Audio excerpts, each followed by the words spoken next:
नमस्कार दोस्तों।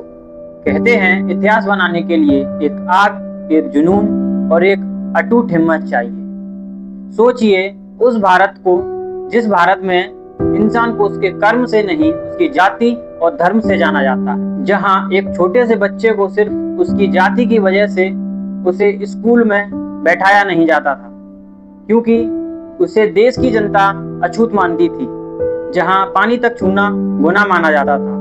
और इसी अंधेरे में एक ऐसी चिंगारी का जन्म हुआ जिसने ठान लिया था कि अपनी ही किस्मत नहीं पूरे देश की किस्मत बदलूंगा। और वो बच्चा बड़ा हुआ, पढ़ा, लड़ा, संघर्ष किया और संघर्ष में उसने अपना हथियार बनाया शिक्षा को, और अपना नारा तक दिया कि शिक्षा वो शेरनी का दूध है जो जितना पिएगा वो उतना ही दहाड़ेगा। जी हाँ, आप सही समझे, मैं बात कर रहा हूँ भारतीय संविधान के निर्माता, आधुनिक भारत के शिल्पकार, शोषितों, वंचितों और महिलाओं के मुक्तिदाता, विश्व रत्न बोधिसत्व परम पूज्य डॉक्टर भीमराव अंबेडकर। डॉक्टर अंबेडकर का जन्म 14 अप्रैल 1891 में को मध्य प्रदेश के महू स्थान पर हुआ। जब वह 6 साल के थे और वे जिस समाज से आते थे उस समाज के बच्चों को पढ़ने का अधिकार नहीं था, लेकिन उनके पिता रामजी सतपाल ब्रिटिश सेना में सूबेदार पद के होने के कारण उनका एडमिशन तो हो गया। तब उनकी माता भीमाबाई जी ने समझाया कि बेटा बहुत बुरे अनुभव होंगे, जिसे आज की भाषा में बुलिंग कहा जाता है, और उन्हें बताया कि उनसे लड़ना नहीं है, केवल पढ़ना है बस। स्कूल में अपनी छोटी चटाई या दरी ले जाते हैं और वहां बैठते हैं जहां दूसरे बच्चों के जूते और चप्पल रखे जाते थे, और वो बच्चा दीवार की तरफ मुंह करके भोजन करता है और पानी पिलाने के लिए चपरासी है, और पानी भी तभी मिलेगा जब मुंह दूर करके पानी पिएगा।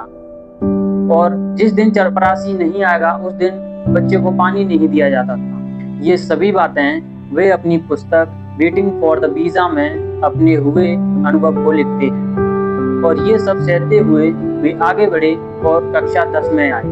जब वे कक्षा 10 में आए तब उनके शिक्षक कृष्णा जी कैलुस्कर ने उन्हें एक पुस्तक भेंट की जो कि बुद्ध के जीवनी पर निर्भर थी, और अंबेडकर जी कहते हैं कि वो उस पुस्तक और उस शिक्षक को जिंदगी भर नहीं भूल पाए। यही शिक्षक कैलुस्कर जी इन्हें बड़ौदा के महाराजा सयाजी राव गायकवाड़ के पास ले गए और उनसे इनको वजीफा दिलवाया, और यही वजीफा बाद में बढ़ाया भी गया, जिससे ये कोलंबिया विश्वविद्यालय में स्कॉलरशिप भी मिली।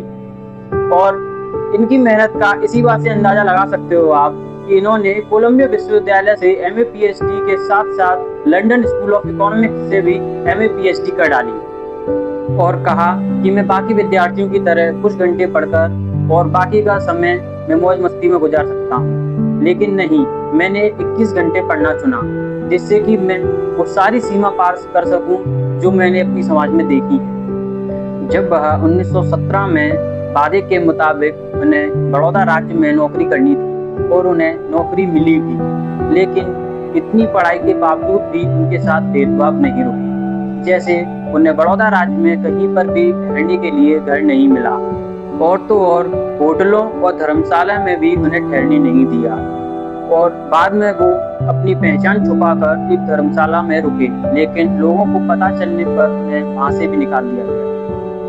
और फिर वो अपनी डायरी में लिखते हैं कि जो हिंदुओं के लिए अछूत है वो सभी धर्मों के लिए अछूत है।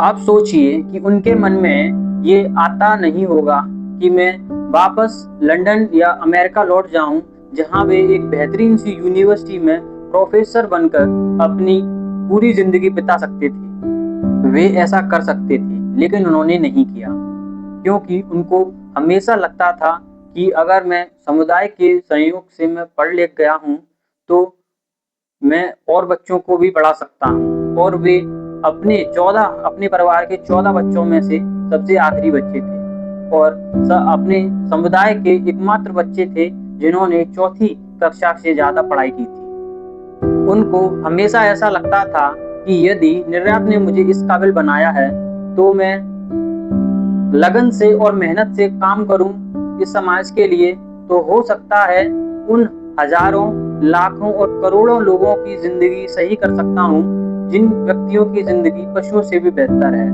और इसी कारण उन्हें बोधिसत्व कहा जाता है। अब आते हैं उस बात पर कि कुछ लोग मानते हैं कि डॉक्टर अम्बेडकर ने सिर्फ दलितों के लिए ही किया है।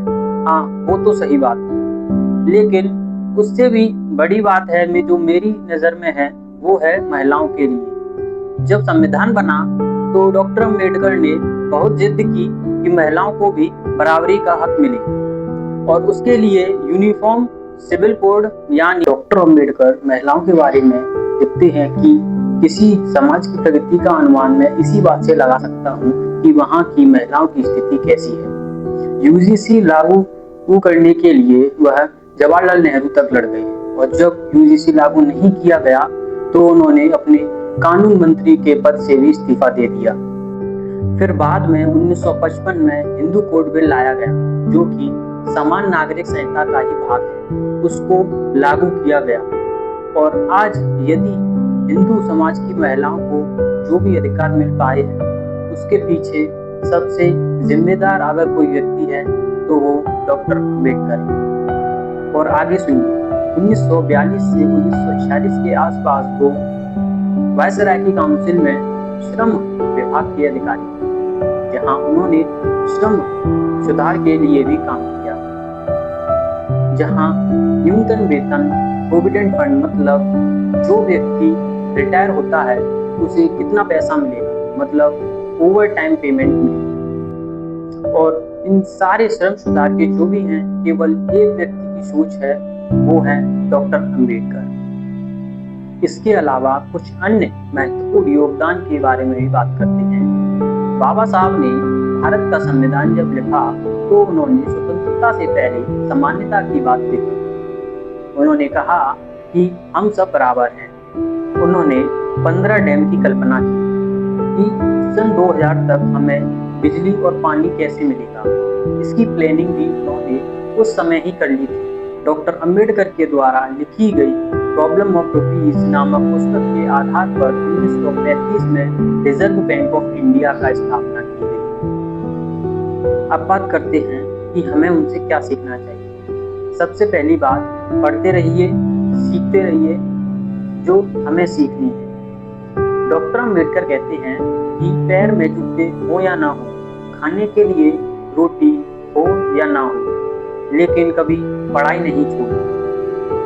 दूसरी बात जो हमें सीखनी है वो है हमेशा अपना ही नहीं, अपने समाज के बारे में भी सोचिए। डॉक्टर अम्बेडकर ने जब भारतीय संविधान लिखा तो उन्होंने उस आखिरी व्यक्ति के बारे में भी सोचा कि उसको भी वो समान अधिकार मिले जो एक उच्च वर्ग के व्यक्ति को मिलते हैं। ऐसी कई बातें हम उनसे सीख सकते हैं। आखिर में यही बात कहना चाहूँगा कि हम उनकी मूर्ति तो हर गली, हर चौराहे पर लगाते हैं, पर बहुत कम ही व्यक्ति होंगे जो उनके दिए गए मार्गों पर चलते हैं। हमें उनके बताए हुए मार्ग पर चलकर एक समान और न्यायपूर्ण समाज का निर्माण करना चाहिए। जय भीम, नमो बुद्धाय, जय हिंद, जय भारत।